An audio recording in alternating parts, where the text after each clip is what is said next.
Over the last 20 years, family visa fees versus CPI have changed significantly.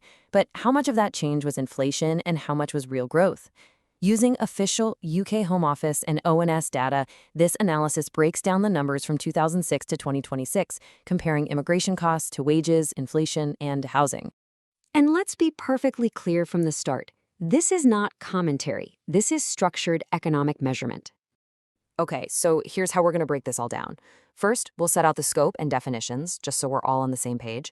Then, we'll take a look at the timeline of how these fees have evolved. After that, we'll dig into the costs in real terms, which is crucial, and put it all into an affordability context.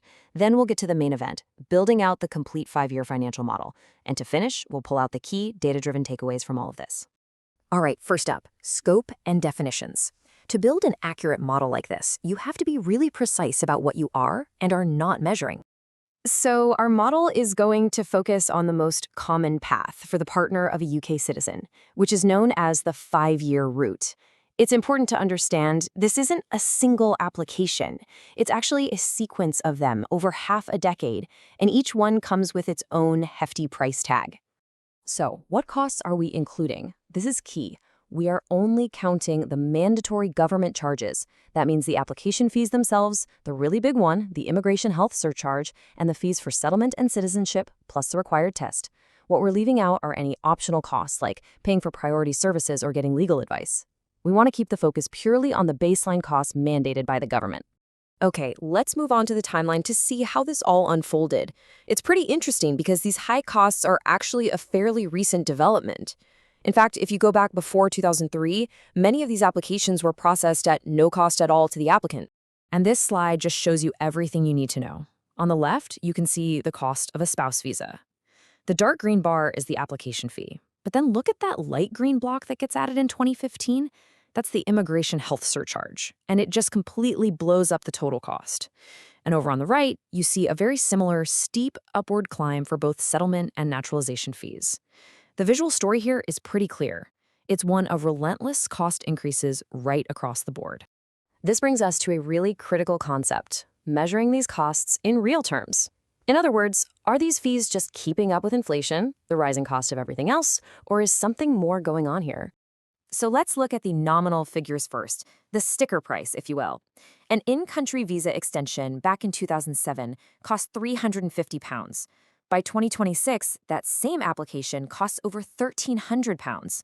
Or take a look at the fee for indefinite leave to remain, or settlement. It went from £750 to over £3,000. These are obviously huge increases, but the real question is, how much of this is just inflation? Well, according to the Office for National Statistics, the total inflation as measured by the Consumer Price Index over that same period comes out to approximately 68%. So for these visa fees to have just kept pace with the rise in cost of living, they should have gone up by roughly that much. This 68% figure is our benchmark. And here's where it gets really interesting.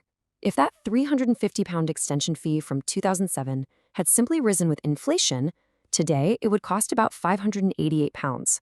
But the actual cost is £1,321. What that shows us is the fee hasn't just matched inflation. It has absolutely dwarfed it. In fact, it's risen 2.2 times faster than the general rate of inflation. So what do these huge numbers actually mean for an average person? To understand that, we need to put them in the context of UK earnings and the wider cost of living. According to the ONS, the median gross annual salary for a full-time employee in the UK was £39,039 in April 2024. This number gives us a really important baseline to measure the real-world impact of these visa costs. And you have to remember that salary has to cover everything else. With the average private rent in the UK sitting at over £1,300 a month and housing costs being the biggest driver of inflation, you can start to see how a multi-thousand-pound visa fee becomes a major financial event for a household. Okay, now we get to the core of our analysis. Let's build the complete financial model, tracking every single mandatory government cost from day one of the first application right through to getting citizenship. So, this journey has 4 very distinct financial hurdles. It all starts at year 0 with that initial visa. Then, 2.5 years in, you have a mandatory extension. At the 5-year mark, the applicant can apply for settlement, which is also called indefinite leave to remain. And then finally, after that, they can apply for naturalization to become a British citizen. Now, let's follow the numbers down this table. Just look at stage 1, the initial entry. The total is over £5,000. Now, keep an eye on that cumulative column on the far right.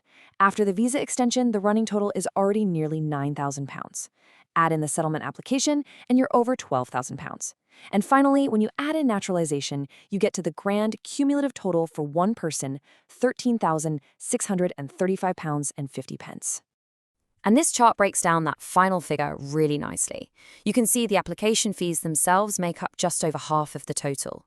But look at the immigration health surcharge. At 42%, it is now the largest single cost component over the entire journey to citizenship. It has fundamentally changed the economics of this whole process. So let's connect this right back to affordability. That total cost of over $13,600 represents 34.9%. That's more than a third of 1 year's median gross salary in the UK. So now that we've built the model and put everything into context, what are the key, purely data-driven conclusions we can draw from this measurement exercise? Here are the 5 main findings. First, the total mandatory government cost is £13,635.50. Second, the growth in these fees has outpaced inflation by more than double since 2007. Third, the health surcharge is now the dominant cost factor in the whole journey. Fourth, the total cost is equivalent to over a third of the median annual salary. And finally, the data shows the Home Office makes a surplus of over 1,100% on a settlement application, compared to what it says it costs to process. This has been Migration Cost Index, structured, data-driven analysis of migration costs in the United Kingdom. All figures are based on publicly available data and presented without commentary. For continued economic analysis, see the next video in this series.